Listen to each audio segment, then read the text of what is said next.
as a public health professional, I have worked on various organizations from private to government and non-government office.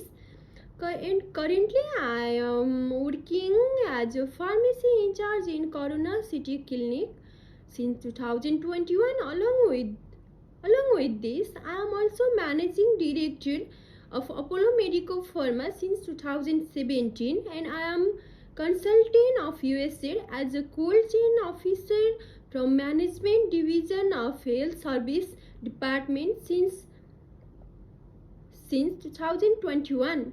And from 2020 to present, I am Public Relation Assistant, a non-profit organization Solve Nepal of working on development project in Nepal. During my academic career, I have done research on various topics. Recently, I have completed my research on occupational health and safety hazards faced by healthcare professionals in Kathmandu West Hospital, published in International Journal of Community Medicine and Public Health on 16 January 2023. I have done this research in collaboration with Pratik Shrestha, Yaman Chaudhary, Nisani Luitel and Namrata Mahato, and to complete this is a cross-sectional analytical study. I have taken samples from National Trauma Center in All Nepal Hospital and also about occupational health.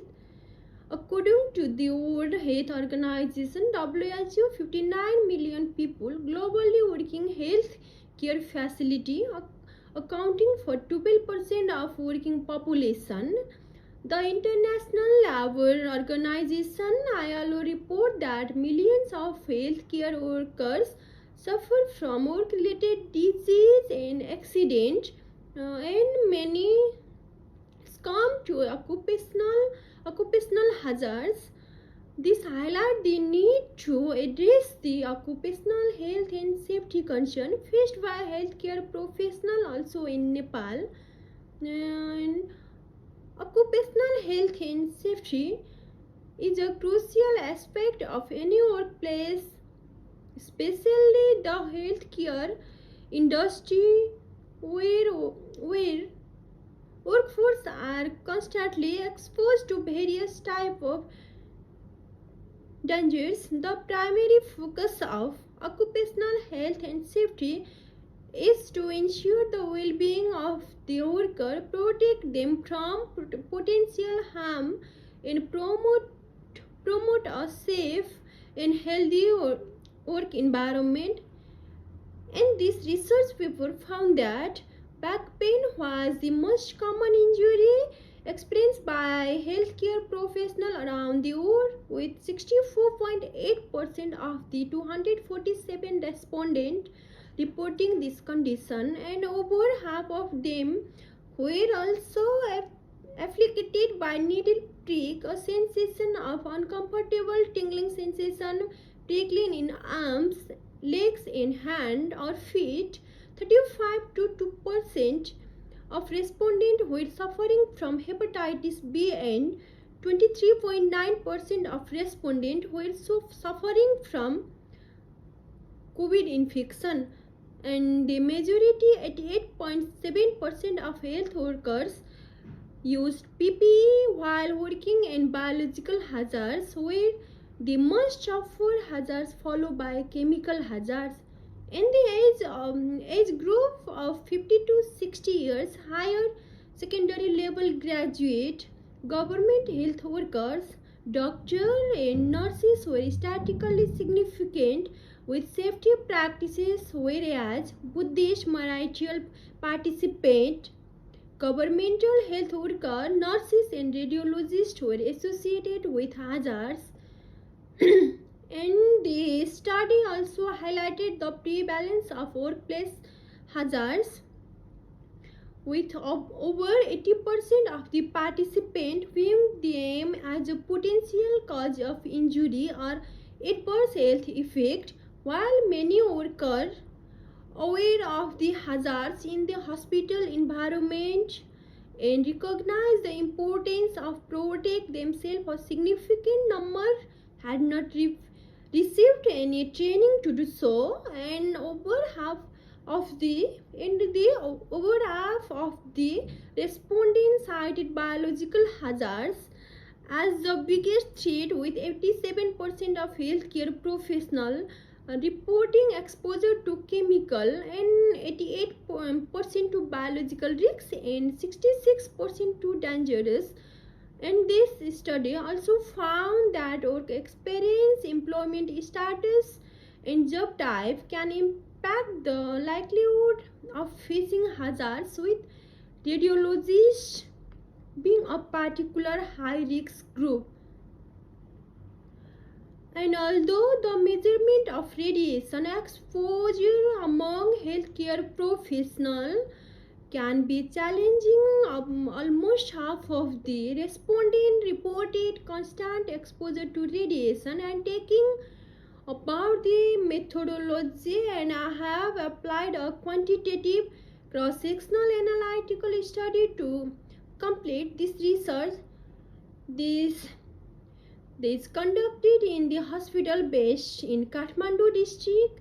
The ethical approval was taken from National Academy for Medical Science and related hospital, and purposive sampling was used to select the hospital, and convenient sampling was used to collect the data from respondent using semi-structured questionnaire. The total sample size was 247, and the data collected from respondent were entered into Epidata and were analyzed and expressed using SPSS version 25. And this paper conducted that the development and updated of existing policy of on occupational health and safety and training workshop. Exposure to information and awareness are necessary for improving occupational health and safety of healthcare worker of Kathmandu based hospital.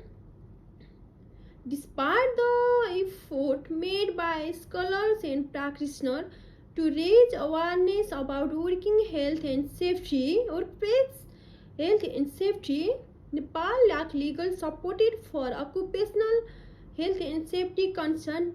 Apart from a few provisions of in the Labor Act of 1992, Nepal workers remain with adequate legal support for occupational safety and health concern. The Ministry of Health and Population has convincingly turned a blind eye to the situation. There are also no health program in Nepal that address the prevention and control of occupational diseases and conditions. And to address this issue, hospitals in Nepal need to private training and workshop about occupational health and safety. The government should also take steps to update policy and regulation to better protect healthcare workers, and it is essential to ensure the well-being of healthcare worker and prevent workplace hazards to create a safe and healthy working environment. And apart from this, I have done some other research on various topic. That is, I have involved to produce research on knowledge and practice of people regarding prevention of dengue in Madhyabindu municipality, Nawalprasi district of Nepal. And previously I have done research on knowledge and perception on sexual and reproductive health of undergraduate student in Bhaktapur district.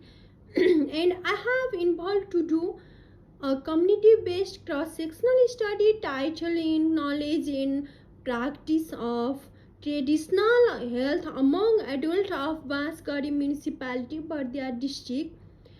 And so these are some of my research work on Nepal burning public health issue and problems. and I am still working on some research topic. So I would like to ask you if you wanted to collaboration to produce the research paper in future, and that thank you for the great opportunity for providing this platform through this conference and for sharing my research experience. And let me know if you any question on my presentation. You can reach out me those email Ramita Marasini 51@gmail.com or my LinkedIn account. Thank you once again and best wishes for the success of the conference, and thank you.